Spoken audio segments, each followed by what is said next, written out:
उत्तरकाशी के धराली गांव में मौत का सैलाब, चारों तरफ चीखे, मलबे के नीचे दबे घर। लेकिन इस तबाही का जिम्मेदार कौन? प्राकृतिक आपदा या कोई और? सवाल बड़ा है, लेकिन जवाब कौन देगा? सरकार इसे प्राकृतिक आपदा बता रही है, लेकिन हकीकत तो कुछ और ही बयान कर रही है।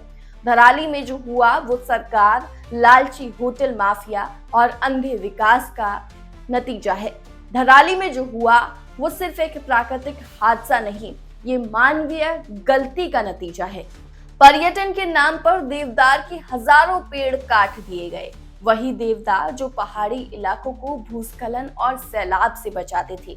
नदी के किनारे पेड़ काटकर होटल खड़े कर दिए गए और लालच से भरे इस विकास ने मौत को न्योता दे दिया।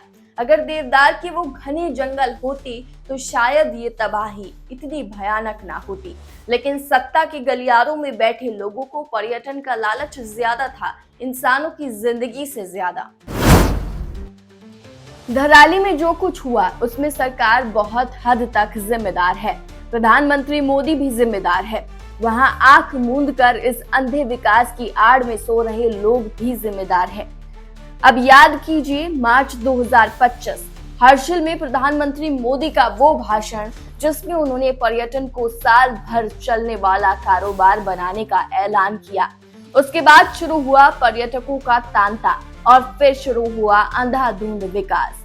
नदी किनारे होटल, पहाड़ों की ढलानों पर रिसोर्ट, जंगल की छाती पर बुलडोजर और नतीजा बादल फटा, मलबा टूटा, पूरा गांव तबाह हो गया।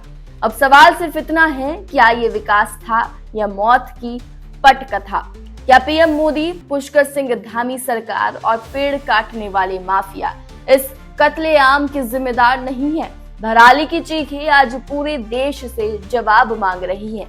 धरती माँ के जख्म और इंसान की लालच की कहानी, धराली की त्रासदी शायद आने वाली पीढ़ियों को याद दिलाती रहेगी कि जब इंसान प्रकृति से खिलवाड़ करता है तो प्रकृति उसका अस्तित्व मिटा देती है। पहाड़ों पर अंधे विकास की अनदेखी लोगों की मौत की वजह बन रही है। उत्तराखंड का धराली ही नहीं बल्कि जोशीमठ भी इसी राह पर लगभग बर्बादी की कगार पर है। वहीं हिमाचल के कई इलाकों में अंधाधुंध विकास ने प्रकृति से छेड़छाड़ की है और जब जब प्रकृति से छेड़छाड़ हुई है तब तब मनुष्य ने उसकी कीमत चुकाई है। केदारनाथ की आपदा शायद ही किसी को याद होगी। हजारों लोगों ने जान गंवाई, लोग लापता हुए, पूरा इलाका तबाह हो गया।